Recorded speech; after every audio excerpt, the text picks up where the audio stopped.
Boa noite! Hoje eu cheguei na hora. Eu tô aqui hoje conversando com vocês para falar mais uma vez sobre, nessa terça-feira, sobre o despertar. Esse despertar que vai acontecendo com todo mundo, comigo, com vocês. E é sempre bom poder compartilhar com as pessoas esse nosso despertar em um momento da nossa vida quando nós iniciamos nosso processo. Então, eu acho muito interessante poder compartilhar, chamar algumas pessoas para eu poder estar falando aqui um pouquinho sobre esse despertar da nossa vida, quando foi nossa jornada, e nós vamos ter hoje aqui o Hernani Fornari. E, Hernani, eu vou colocar você aqui já, só um pouquinho. Eu não sei se você coloca, acho que sou eu. Aí, a gente já tenta aqui a transmissão. Oi, Hernani! Oiê! Quanto tempo! Nossa, que saudade, Hernani, faz Não tempo é? mesmo. Desde Campo Grande. Sim, gente, aqui nós estamos com o Hernani Fornari. Ele foi uma das primeiras pessoas na minha vida que me mostrou esse caminho desse despertar, esse mundo que é além da matéria. Então, hoje foi de coração que eu senti alguns dias em trazê-lo para que ele pudesse compartilhar com nós o início desse despertar na vida dele, quando ele iniciou o processo da jornada, esse despertar que eu acho que para todo mundo é bem singular, né, Hernani? Nossa, para todo mundo. A entrada nesse mundo do autoconhecimento é uma história, né? Para cada um tem uma história. E o Hernani tem a história dele, e eu não vou nem ficar tomando tempo de vocês. E pode começar, Hernani, fala um pouquinho da sua história, de quanto que foi, assim, como que foi para você esse despertar? Olha, Grazi, 67 anos tem a biografia grande, né? Tem um bocado de história. Eu vou dar uma podada aqui, uma resumida em algumas coisas, porque tudo começa desde sempre na minha família, mas eu acho que um divisor de águas importante foi quando eu tinha 19 anos e a primeira vez que eu experimentei yoga, quando começou a eclosão de todo esse movimento alternativo no Brasil, e eu entrei em contato com alimentação macrobiótica, comecei a entrar em contato com terapias, com essas coisas todas. Eu terminei o meu ensino médio e naquela época a gente fazia uma viagem que era um clássico. A gente ia para Campo Grande, de Campo Grande a gente ia para Corumbá, pegava o trem da morte. Naquele tempo ainda tinha o trem de Campo Grande para Corumbá. De Campo Grande para Corumbá. Sim. Chegava em Corumbá, a gente pegava o trem para Santa Cruz de la Sierra e ia indo até chegar em Machu Picchu. E no meio do caminho, até então, eu tinha feito vestibular e tal, então a ideia era voltar para casa, fazer faculdade e tal. E no meio do caminho, a galera riponga alternativa ia segredando pelo caminho um lugar mágico na Serra da Mantiqueira, divisa de Minas com o Espírito Santo, que hoje é um lugar muito famoso, chamado Visconde de Mauá. E aí eu voltei para o Rio de Janeiro, entrei para a faculdade, no primeiro feriado eu fui conhecer o tal do Visconde de Mauá, e isso em 1974. E fiquei apaixonado, larguei a faculdade, larguei tudo, fui morar em Visconde de Mauá, e aí tudo começou. Aí a minha história, eu percebi que a minha vida pessoal, profissional, social, ia ser dentro desse caminho, que na época eu não sabia muito bem o que que era, mas, enfim, 50 anos depois, hoje eu posso afirmar que foi dentro daquele caminho. Muita coisa aconteceu. Muita coisa aconteceu. E, Hernani, quando nós temos o contato, assim, às vezes algumas pessoas aqui, elas me perguntam, elas falam assim, tá, mas você vê espírito o tempo todo? Foi quando você viu um extraterrestre, um espírito? E eu tento explicar, assim, que não, que é uma coisa que ela acontece comigo de maneira de consciência, né? E fala um pouquinho, por exemplo, você. Mas eu acho que é uma dúvida, né, de quem às vezes não tem esse meio assim, né, da espiritualidade ou algo nesse sentido. tem essa dúvida entre si. Quando você teve contato, você foi para aquele lugar, né? Você tomou e quis experimentar algo. Você percebe que foi na consciência, foi às vezes uma palavra, foi algo que você viu, assim, que assim, nossa, tem uma coisa além disso aqui. Olha, Grazi, esse mundo, eu vou usar um termo moderno, esse mundo transpessoal, né, sensitivo, isso que eu trabalho hoje, isso entrou na minha vida depois dos 40 anos. A minha história até os 40 foi com Índia e índio. Então, a minha história foi com yoga, com meditação, com filosofia da Índia, com Vedanta, com Ayurveda, né? O meu interesse foi todo direcionado para a Índia durante 20 anos da minha vida. Nos anos 90, os índios entraram na minha vida, começou essa coisa do xamanismo e tal. E esse mundo mediúnico, eu vou botar assim, porque na verdade eu nunca pertenci a nada. Eu nunca fiz parte de grupo nenhum, de instituição nenhuma. Eu sou aquariano demais para pertencer a alguma coisa. Eu sempre fui um pesquisador, um estudioso, um praticante. Sempre circulei por todo o universo da espiritualidade, frequentei, visitei, conheci, mas nunca pertenci. Eu sempre fiz o meu próprio caminho. E aos 40 anos, através do alinhamento energético, é que esse mundo mais mediúnico entrou na minha vida, né? Eu nunca fui espírita, nenhum bandista, eu adoro a Umbanda, adoro o espiritismo, adoro as entidades, mas eu só me tornei sensitivo, e eu faço há 20 anos isso, ensinando alinhamento energético, isso só entra aos 40 anos da minha vida. O Roberto Chamante está perguntando se a música foi um fator importante. Pô, Roberto, a música entrou na minha vida quando eu nasci. Então a música foi um fator importante de tudo que eu vivi. Sempre. Que legal. Né? De sempre. A música é inerente na minha história. Eu acho que música e literatura são duas coisas que foram me acompanhando. Eu trabalhei com muitas coisas diferentes. Né? Eu acho, Grazi, que a minha vida ela tem duas metades. Assim. Ela tem uma metade onde eu vivi uma vida rural. Eu fui da primeira geração de produtores orgânicos do estado do Rio. Eu escrevi um dos primeiros livros de agricultura orgânica publicado no Brasil. Então, tem uma metade da minha vida que foi isso.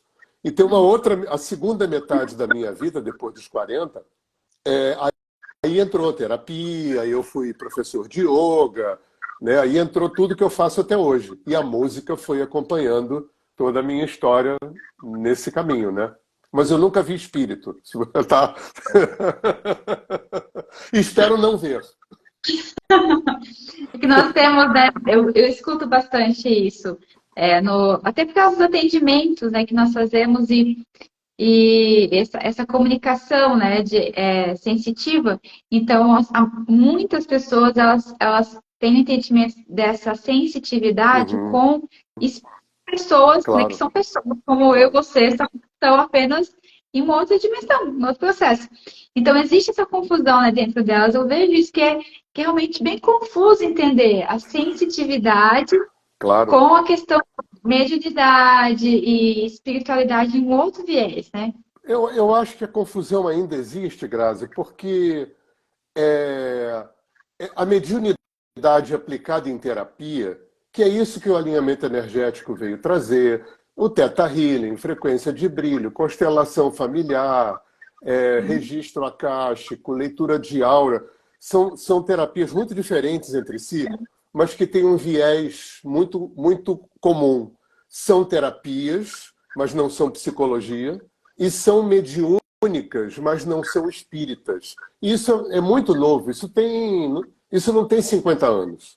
Então, quando a gente fala de sensitividade, de mediunidade, é natural que as pessoas pensem em espírito, em desmanchar magia, em vida passada, em obsessor, porque a Umbanda, o Espiritismo e o Candomblé fazem isso há muito tempo. Então, esse canal mediúnico aplicado em terapia, que é isso que alinhamento energético faz, é muito novo. Então é natural que as pessoas tenham essa confusão. Eu nunca incorporei espírito, eu não tenho esse background, porque eu nunca fui espírita nem umbandista, né? A minha história é formar sensitivos terapeutas, que é uma outra faixa. Eu acho que a canalização, que é como a gente chama, ela vai trabalhar com outros chakras, com outra região do cérebro, diferente do médium de Umbanda e do médium espírita que incorpora espírito. Sim, e bem diferente, né, do terapeuta que usa a sensitividade como ferramenta, né, de Com certeza. autoconhecimento, função, bem diferente. Hernani, eu não sabia desse seu primeiro livro, né, sobre alguma coisa orgânica que você falou, né, Aham, sobre plantio agricultura orgânico. orgânica. Aham. O que aconteceu com você naquele momento que você sentiu no seu coração?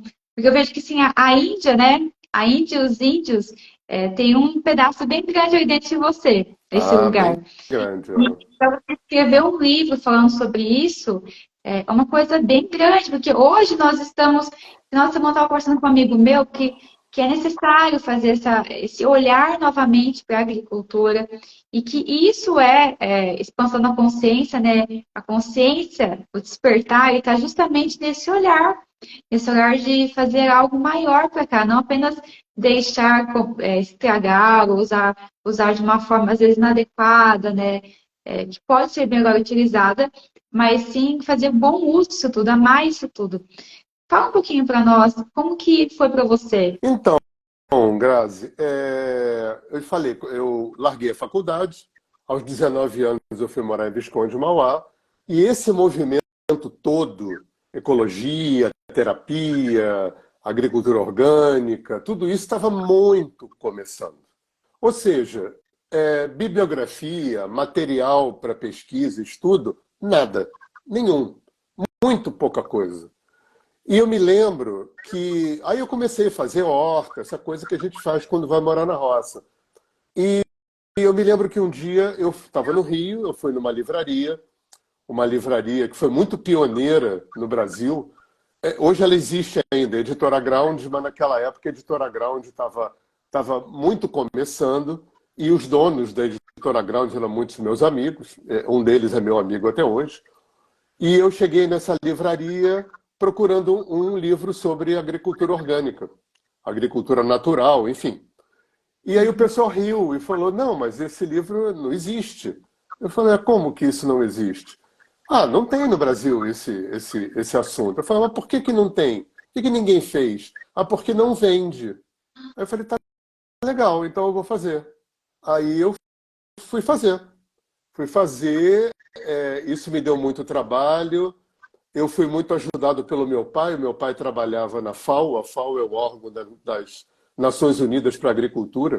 Então, o meu pai conseguiu muito material para mim. E foi um trabalho de formiguinha. E eu acabei fazendo 3 edições desse livro ao longo de 15 anos, né? 2 de uma forma bem alternativa, como editor em São Paulo, e outra já de uma forma mais profissional. Eu cheguei a ser fundador, cofundador da primeira ONG no Rio de Janeiro, uma das 2 primeiras ONGs no Brasil de produção orgânica, e mais para frente eu fui diretor dessa ONG, né? Então eu tive uma inserção bem profunda nesse universo orgânico e aos 40 anos tem esse grande divisor de águas da minha vida. Eu voltei a morar no Rio de Janeiro e aí que começa a minha vida com terapia, com essa coisa toda.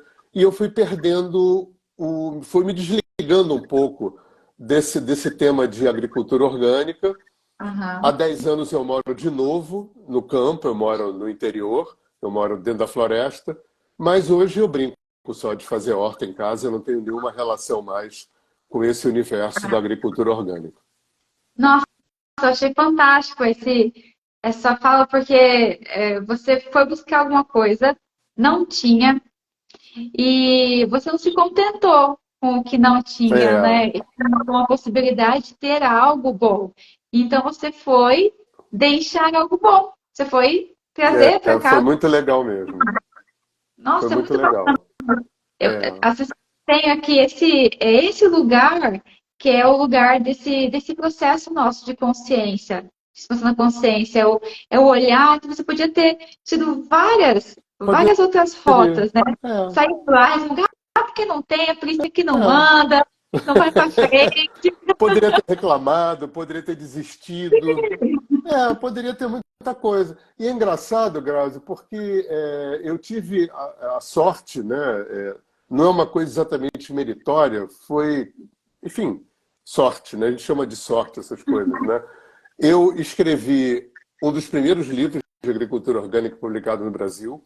Eu escrevi o primeiro dicionário de ecologia publicado no Brasil. Nossa, Isso também foi uma história muito doida, porque eu tive um grande amigo que liderou a equipe que assessorou o Aurélio Borque de Holanda quando ele fez aquele famoso, que é o grande dicionário de português no Brasil, dicionário do Aurélio, e esse meu amigo foi o assessor do Aurélio. Então ele era um fazedor de dicionários. Então ele me convidou para fazer um dicionário de ecologia, e eu fiz um primeiro dicionário de ecologia publicado no Brasil. E acabei escrevendo o primeiro livro de alinhamento energético publicado no Brasil também. Eu olha, sou um pioneiro involuntário.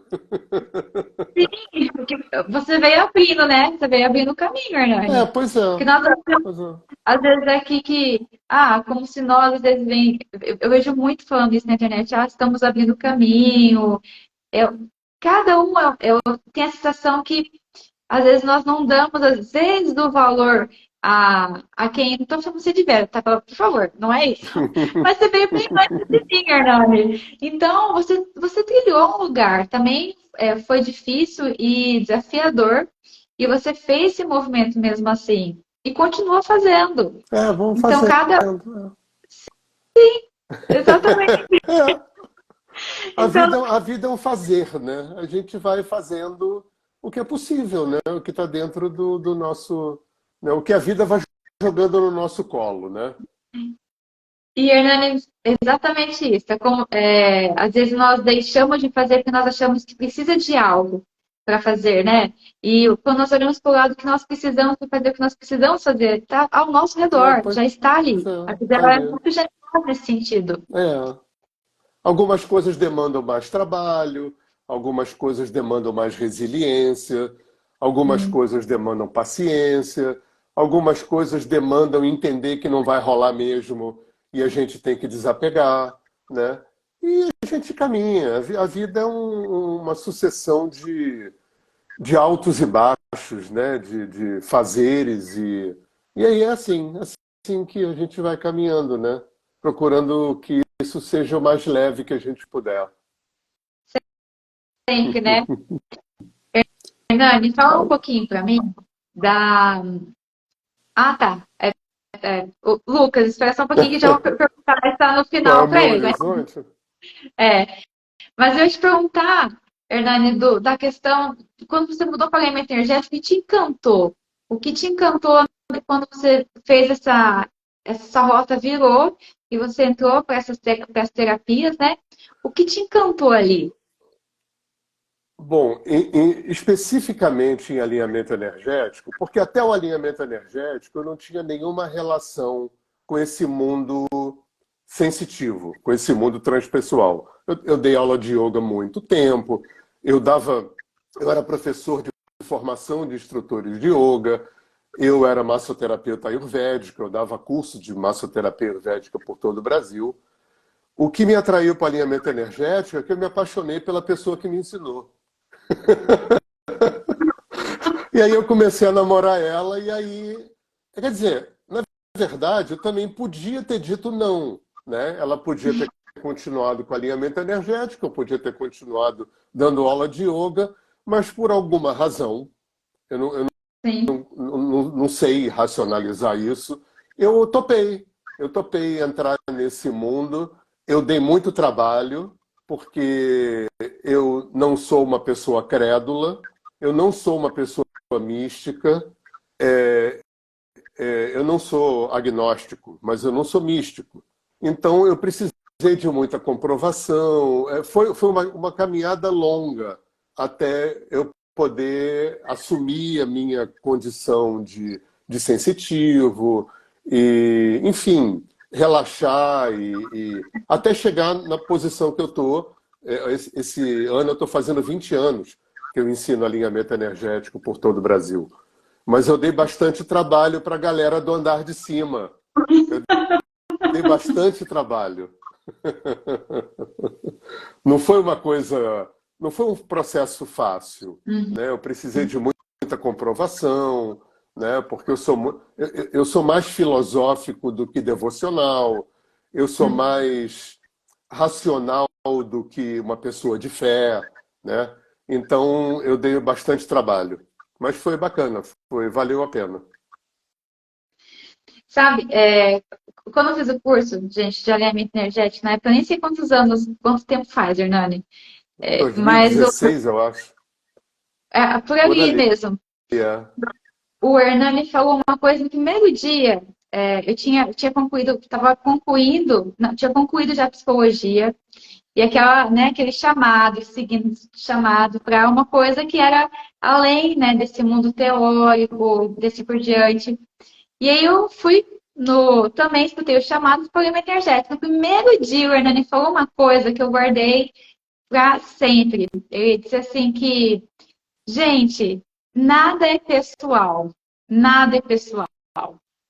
E aquela fala que você disse, assim, falando um pouquinho sobre, né, os nossos processos da família na infância, quando você saiu que ela fala nada é pessoal, quer dizer, nada é com a nossa forma pessoal, uma questão mesmo nossa interna, né, projetada.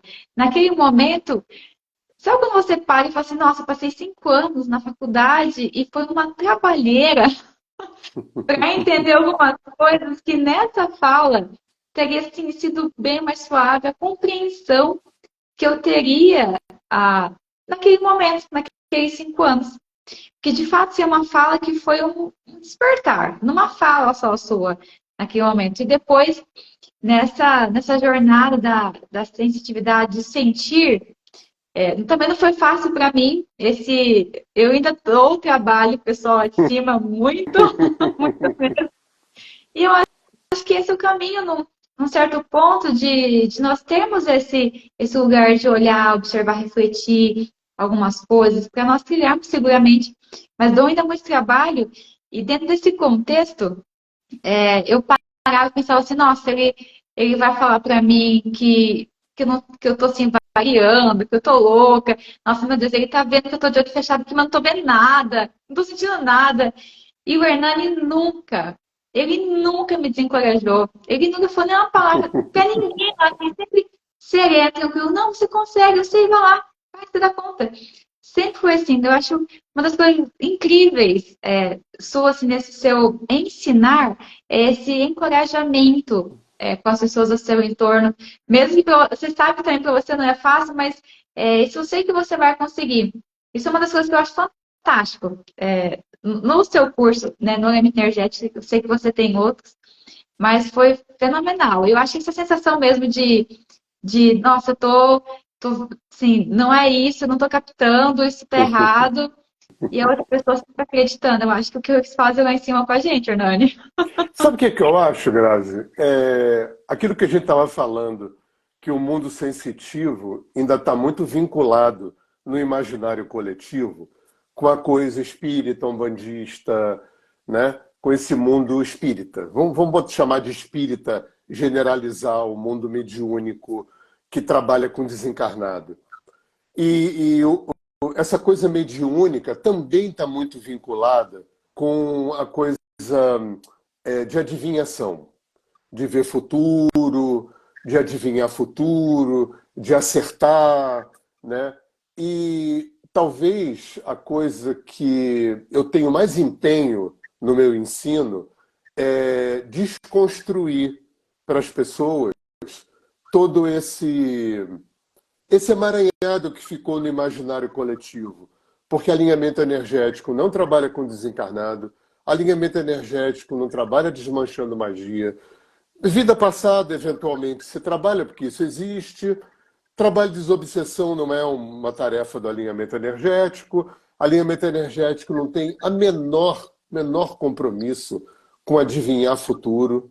Uhum. E outra coisa que é muito importante desconstruir também, que talvez tenha a ver com a tua fala, é essa ideia, e muita gente chega no curso com essa ideia, de que o canal sensitivo é um dom, né?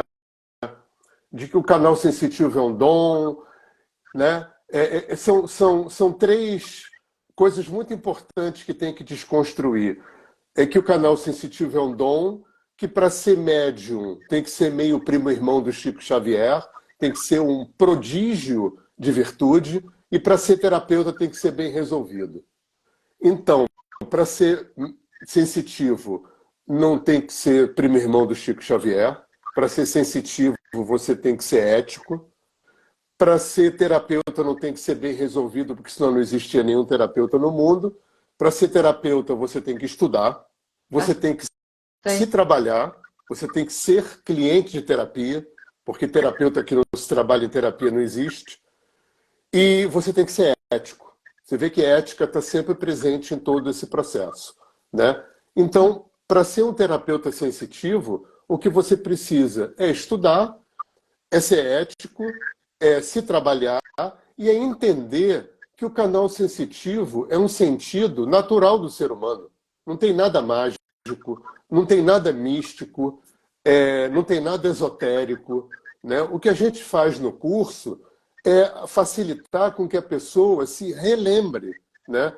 É como se a gente tivesse nascido com uma faculdade natural subutilizada, subdimensionada, porque a gente vem de uma cultura judaico-cristã, muito cientificista, que simplesmente desconsiderou esse canal sensitivo da história do ser humano. E agora a gente está recuperando esse canal sensitivo, que é uma faculdade natural do ser humano. Então, por isso que o curso é muito leve, por isso que eu tenho essa atitude muito, muito, muito pouco rígida, porque eu entendo que tudo que um aluno precisa fazer para despertar essa faculdade é relaxar, relaxar e praticar. Não tem muito mistério, né? Tem alguém que está perguntando que eu não posso desconsiderar o livre-arbítrio. Isso aí dá um congresso. Essa questão do livre-arbítrio dá um congresso, né? A neurociência não acredita em livre-arbítrio. Eu acho que livre-arbítrio é um. A gente está mudando de assunto aqui, mas vamos lá rapidinho, né? Tudo A bem, pode gente, a gente foi educado com uma ideia de que a gente ganhou de Deus um poder de escolha magnífico, que nem Deus sabe o que a gente vai fazer. Talvez o livre-arbítrio, se a gente for olhar para a Índia, para índio, para a África e ver como é que essas culturas lidam com essa ideia, talvez livre-arbítrio seja um poder de escolha extremamente limitado em termos de autonomia. Por quê? Porque a gente está em teia. Cada um de nós está linkado. Freud já dizia que os inconscientes se comunicam. Jung falou de inconsciente coletivo. Dr. Sheldrake falou da ressonância dos campos mórficos. Então é absolutamente impossível a gente ter esse nível de autonomia, de liberdade e independência, que esse livre-arbítrio que a gente aprendeu fica dizendo que a gente tem, né? Então a gente tem um poder de escolha bastante limitado, de escolher o que vai comer, de escolher o que vai fazer, de certo e errado, bem e mal, embora a neurociência moderna diga que nem isso existe, que antes da gente escolher, o cérebro já escolheu. Então, livre-arbítrio zero, segundo a neurociência moderna. Mas isso aí dá um congresso, né? Não vamos entrar nesse assunto agora. Foi só para não Olha, deixá-la sem resposta. é interessante esse lugar, né? Porque você percebe que quanto mais nós temos um conhecimento, nós conseguimos enxergar além. E quando você tem um autoconhecimento, você consegue trazer esse conhecimento para você e você se trabalhar. E aí, Exatamente. pode ser que esse autoconhecimento, esse processo nosso de entendermos a nós mesmos, nos dá um pouco de espaço para, com consciência, fazer ação, com um pouco mais de consciência, fazer essa ação. E mais para frente lá, quem sabe a nossa, os próximos que virão, o projeto Nosso Futuro, vai ter um pouquinho mais de brecha para conseguir fazer outras escolhas, não é? E assim, o mundo vai ficando melhor. E uma Hernani, coisa, né? Fala. pode falar, pode comentar. Não, eu só queria completar, Grazi, com um outro dado também que é muito novo culturalmente para a gente, e que é muito importante, e eu faço muito esforço com os meus alunos, e nos meus escritos e nas minhas falas, porque eu acho que isso é uma coisa, quando a gente fala de autoconhecimento, fundamental da gente inserir no processo, e você como psicóloga sabe, que existe o tal do inconsciente, né?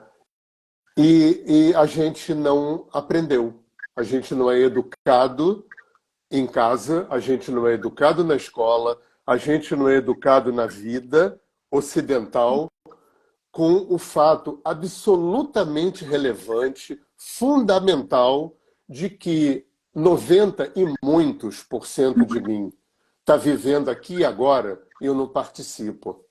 E isso faz toda a diferença. Quem populariza esse conhecimento para a gente é o Freud, há 120 anos atrás, embora gregos, indianos, japoneses, chineses, hindus e tibetanos já soubessem disso há muitos milênios.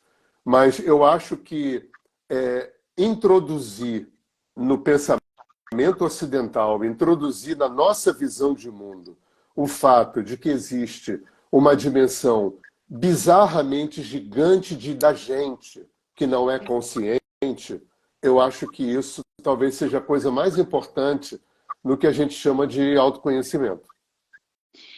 Porque, é, é, nossa, é bem isso que eu percebo e vejo, porque para você conseguir às vezes, trazer um autoconhecimento, não tem como não falar daquilo que nós não sabemos sobre nós, que é em torno de 90 e lá vai lá, né, cacetada, por cento inconsciente. E quando eu não consigo ter essa visão assim abstrata de tentar compreender isso na minha mente limitada, eu fico pedalando para entender isso. Eu estou lendo um livro ultimamente chamado Os Terapeutas do Deserto, né, que é do filho de Alexandria. Bem bacana, não sei se você conhece. E que eles trabalham, assim, bem nas origens dos terapeutas lá na época do Egito, né? Quando eles trabalhavam nessa forma já, sensitiva, já olhando para o inconsciente. Então, trabalhavam diretamente no inconsciente, nesse formato, para poder a nossa consciência apenas receber, para a nossa personalidade apenas receber e conseguir ver. Como se fosse uma parte nossa ali que está esperando isso descer, para alguma coisa acontecer. Mas o trabalho é feito muito mais lá no inconsciente do que aqui na nossa consciência. E quando nós realmente tomamos percepção disso, e às vezes posse mesmo na nossa vida diária, assim, nós começaríamos a ter ações um pouco mais quando brandas. Porque o quanto de um momento, quanta informação existe dentro de apenas um momento, um segundo, que eu desconheço. E a nossa ação seria mais branda uns com os outros. Claro, com certeza. É importante essa coisa do inconsciente, Grazi, porque a gente, enquanto cultura ocidental, né, que se construiu só aqui, né, no racional, a gente não se apercebe que nesse mundo inconsciente a gente processa memórias, registros, conteúdos, material que vem das nossas vidas passadas, para quem acredita nisso, eu não tenho problema nenhum com isso, né? Quantas milhões de vidas passadas eu tive. Eu trago no meu inconsciente toda a informação ancestral. Quantas trilhões de pessoas vieram antes de mim, que estão ligadas a mim pelo laço do DNA. Hoje a epigenética, né? Esse ramo da biologia, que sabe que o meu DNA ele não transmite só cor de olho, ele transmite também padrão de comportamento, sistema de crença, né? Questões emocionais, visões de mundo.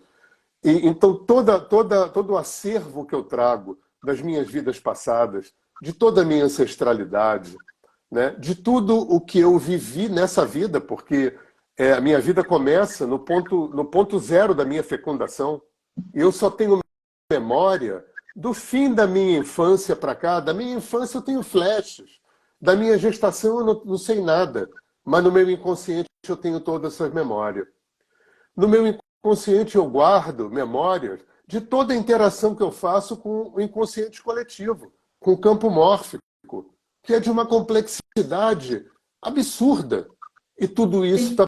está presente no meu inconsciente. Está tudo presente no meu inconsciente, né? Aham. Então, isso é muito novo para a nossa cultura ocidental. Isso tudo é muito novo.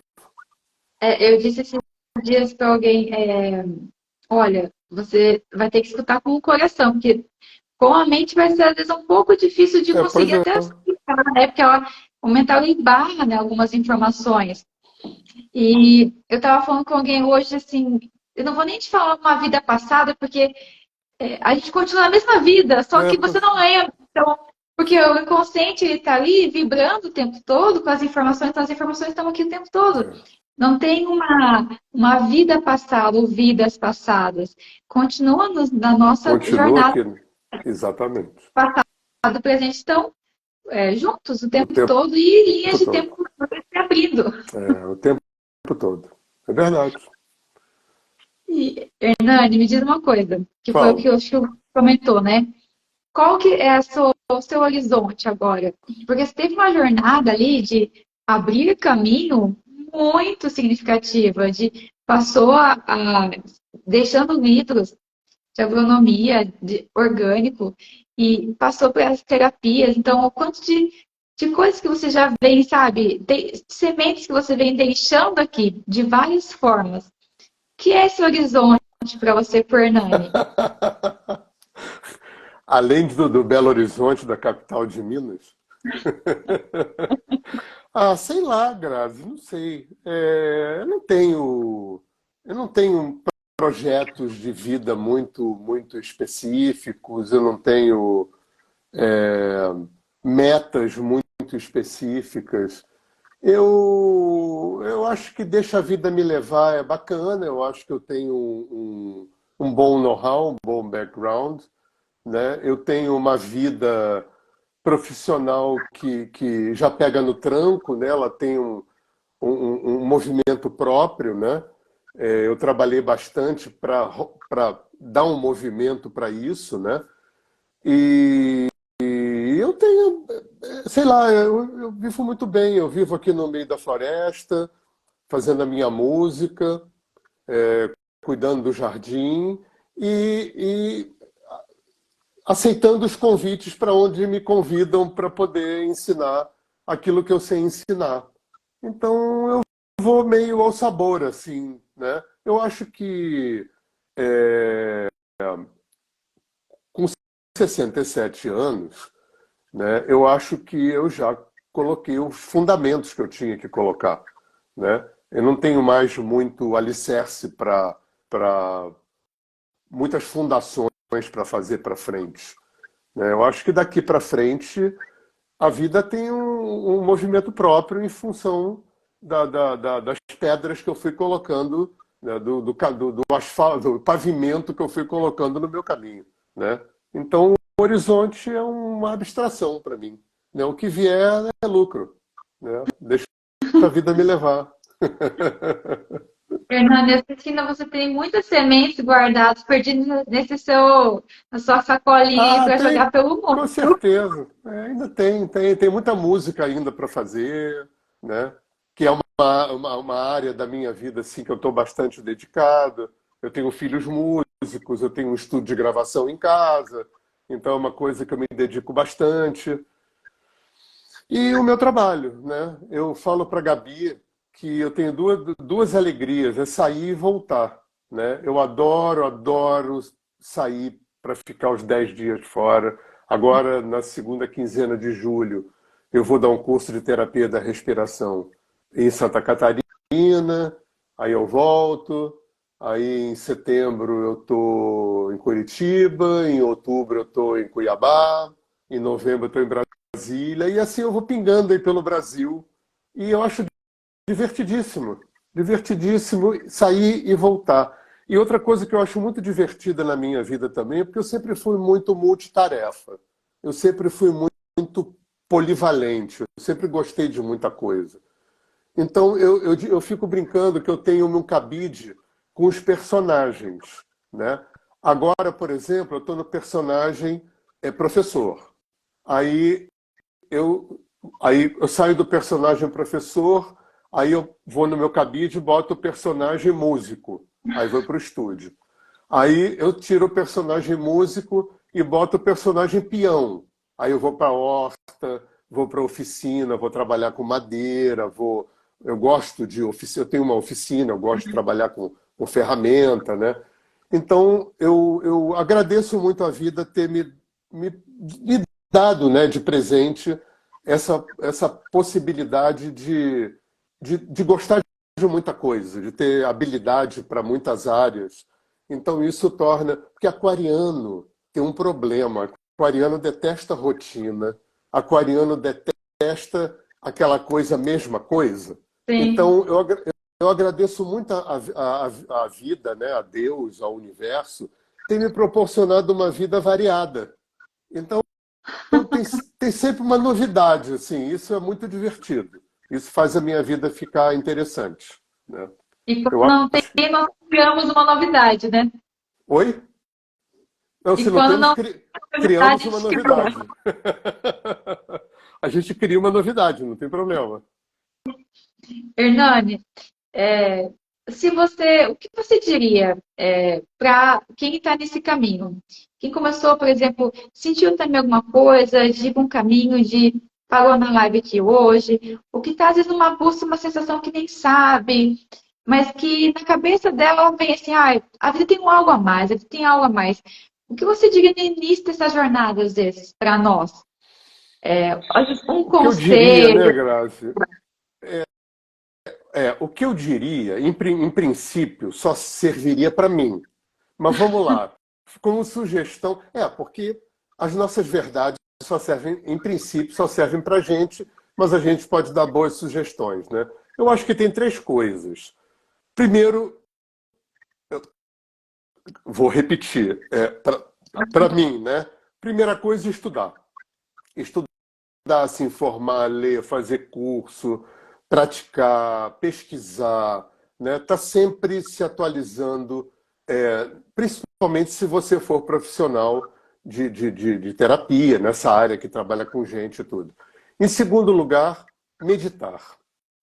Eu, a- e terceiro lugar, fazer terapia. Eu acho que fazer terapia e meditação são coisas que deviam entrar na vida das pessoas desde do ensino fundamental. Na Índia, quando uma criança chega na época da puberdade, ela é ensinada a meditar. Porque é, na Índia se entende que, da mesma forma que você gasta tempo no seu dia para dormir, ir ao banheiro, comer 3 vezes por dia, aprender alguma coisa, uma profissão, estudar, trabalhar, se divertir, né? Tem todas aquelas coisas que se faz durante o dia, né? Também deveria ter uma parte do dia para meditar, para olhar para dentro. Porque senão 24 horas do dia fica só para olhar para fora, só para mexer com a mente, para angariar informação, para exercitar comunicação. E esse espaço interno fica nenhum. Então, eu acho que meditar é uma coisa fundamental. E fazer terapia. Eu tenho uma posição, nem todo mundo do mundo holístico gosta muito de ouvir quando eu falo, mas eu acho que terapia holística não veio para substituir terapia formal. Eu acho que nada substitui estar uma vez por semana com um psicólogo ou um psicanalista elaborando, porque os únicos dois caminhos aonde você aprende a elaborar linguagem é na psicologia e na psicanálise. Nenhuma terapia holística faz isso. E eu falo muito isso nos meus cursos. Quem não é psicólogo ou quem não fez formação psicanalítica não está habilitado a operar com linguagem em terapia, porque, como diria o Lacan, o inconsciente se estrutura na linguagem. E só quem aprendeu a operar linguagem em terapia é psicólogo ou psicanalista, né? Aprender a operar com transferência e contra-transferência, aprender a operar com esse cardápio de resistências, controles e defesas, né? Só psicólogo e psicanalista que conhece. Então, uma das coisas que eu tenho visto, Grazi, de erros muito recorrentes no mundo holístico, e é também por isso que o pessoal da psicologia ainda torce muito o nariz para o mundo holístico, é que eu já posso falar de centenas, né, com 25 anos, 27 anos trabalhando com gente. Né? O que eu já vi, eu vou falar a palavra feia, o que eu já vi de gente fazer merda. Porque quando você não sabe operar linguagem em terapia, porque você não é psicólogo nem psicanalista, a chance de você escorregar para o conselheiro ou para o adivinho é muito grande. E eu já vi isso acontecer uma quantidade gigante de vezes. De terapeuta holístico que se mete a fazer terapia verbal com clientes. E isso acaba fatalmente caindo ou no conselheiro, porque o terapeuta holístico não é psicólogo, simplesmente não sabe operar a linguagem em terapia, ou acaba caindo no adivinho. E terapeuta não é conselheiro e terapeuta não é adivinho. Você quer ser adivinho, você tem que abrir uma tendinha e botar uma placa, adivinho. Se você quer ser conselheiro, tudo bem, conselheiro. Tem gente que já viveu pra caramba, já é velho, e até pode dar conselho, mas não fala que é terapeuta, porque terapeuta não é conselheiro. Então, eu acho que ainda tem no mundo holístico uma incompreensão em relação à psicologia e à psicanálise, como se o mundo holístico tivesse vindo substituir isso. Isso não existe. Na minha opinião, o mundo holístico veio para turbinar, para dar um upgrade, para potencializar. Agora, do momento em que o inconsciente se estrutura como linguagem, nada substitui elaborar. Então, por mais que você faça constelação, barra de axis, alinhamento reiki, né? Nada substitui esse exercício que deveria ser constante na vida, de elaborar, de vir através da linguagem, deixar eclodir material inconsciente. Quando aquilo entope, vai fazer um alinhamento, vai fazer uma constelação. Quando aquilo fica perdido, fica no vácuo, aí a terapia holística entra de uma forma muito potente, né? Então, o meu sonho é que o mundo psi pare de torcer o nariz para o mundo holístico e o mundo holístico pare de torcer o nariz para o mundo psi e haja uma integração inteligente, respeitosa, culta entre esses dois universos. Porque eu acho que todo o mundo do autoconhecimento vai ganhar com esse encontro inteligente.